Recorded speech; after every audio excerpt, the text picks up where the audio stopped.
वाटतं की आईची When he's in trouble, I'm always there. Correct. तो मला विसरला. मी चहा सगळ्यांसाठीच बनवते. राकेशजींच्या मनात एकच गाणं आहे, हमेशा तुमको चाहा चाहा चाहा और चाहा कुछ.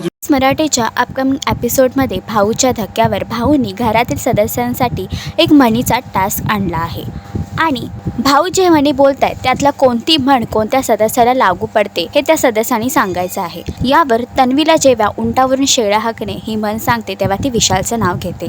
पण आता विशाल आणि तन्वी या दोघांमध्ये याच म्हणीवरून वाद सुरू झाले आहेत. तर तन्वीने सांगितलेलं विशालचं नाव या म्हणीला परफेक्ट आहे का? तन्वी आणि विशाल या दोघांचा वाद आता काय वळण घेईल हे जाणून घेण्यासाठी मराठी बिग बॉस 6 नक्की पहा.